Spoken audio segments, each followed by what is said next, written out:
अखंड ज्योति, जुलाई 1941। पृष्ठ 29। संगठन और लक्ष्मी। सेठ जी पर लक्ष्मी की कृपा थी। उनका व्यापार व्यवसाय अच्छी उन्नति कर गया था। लाखों करोड़ों का कारोबार होता था। तिजोरियां सोने चांदी से सदा भरी रहती। ईश्वर की कृपा से उन्हें 4 सुंदर पुत्र प्राप्त हुए थे। चारों ही एक से एक बढ़कर चतुर थे। घर सब प्रकार के आनंदों से परिपूर्ण था। बेटे बड़े हुए और उनके धूमधाम के साथ विवाह किए गए। बहुएं अपने साथ खूब दान दहेज लाई। सेठ जी और सेठानी प्रसन्नता से फूले न समाते थे। समय का चक्र बड़ा प्रबल है। आज जहां आनंद है, कल वहां दुख हो सकता है। आज जहां बाग है, कल वहां मरघट हो सकता है। सेठ जी के आनंद से भरे हुए घर में भी विनाश की छाया झांकने लगी। बहुओं में मनमुटाव बढ़ने लगा। सम्मिलित रहने का एक ही सिद्धांत है कि हर मनुष्य अपने सुख की अपेक्षा दूसरे का अधिक ध्यान रखे।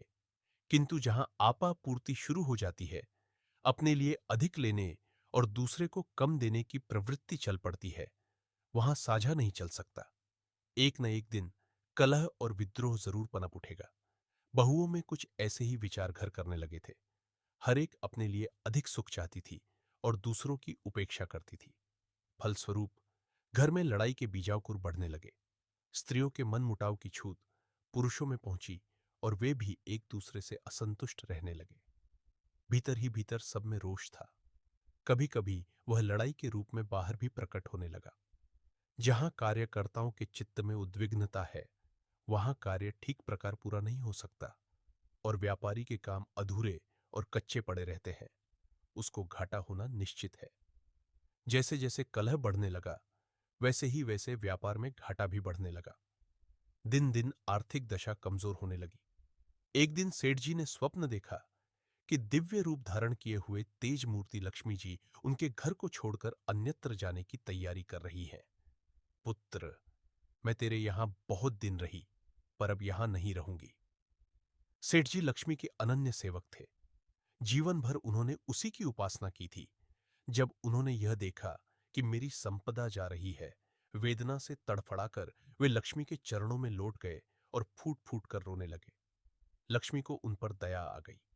उसने कहा, पुत्र, मेरा जाना तो निश्चित है, पर तेरी भक्ति को देखकर एक वरदान तुझे दे सकती हूं।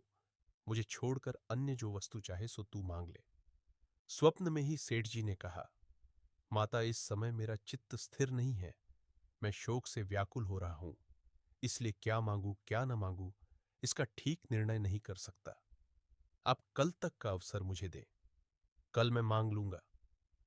लक्ष्मी जी दूसरे दिन फिर स्वप्न में दर्शन देने का वचन देकर अंतर्ध्यान हो गई। सेठ जी का स्वप्न टूटा तो उनका कलेजा धक धका रहा था।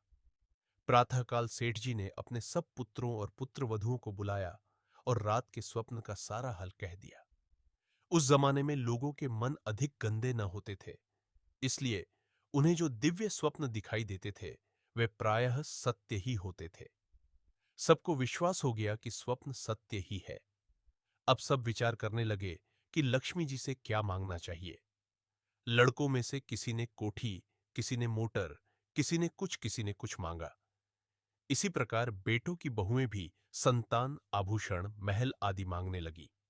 किंतु छोटे बेटे की बहू ने नम्रतापूर्वक कहा, पिताजी, मेरी सलाह तो यह है कि आप ऐक्य का वरदान मांगे। हम लोग चाहे जिस परिस्थिति में रहे, पर सब में प्रेम बना रहे और सब मिलजुल कर रहे। छोटी बहू की बात सेठ जी को पसंद आ गई। रात को उन्होंने लक्ष्मी जी से यही वरदान मांगा कि माता, हम लोग चाहे जैसे दुख सुख में रहे, परंतु सब में प्रेम भाव बना रहे, सब मिलजुल कर रहे। लक्ष्मी इस याचना को सुनकर अवाक रह गई।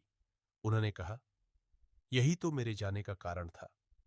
कलह और द्वेष के कारण ही तो मैं तुम लोगों के यहां से जा रही थी, पर जब तुम्हें यह वरदान दूंगी तो किस प्रकार जा सकूंगी। लक्ष्मी जी वचनबद्ध थी। उन्हें यह वरदान देना पड़ा, परंतु साथ ही अपने चले जाने का विचार भी छोड़ देना पड़ा, क्योंकि जिस परिवार में प्रेम और संगठन है, लक्ष्मी उसे छोड़कर जा ही नहीं सकती। समझा जाता है कि पैसे के अभाव में गृह कलह होती है। यदि घर में खूब पैसा हो तो लड़ाई झगड़े न होंगे, परंतु यह धारणा भ्रमपूर्ण है। गरीबी में भी हम प्रेम और संगठन के साथ रह सकते हैं।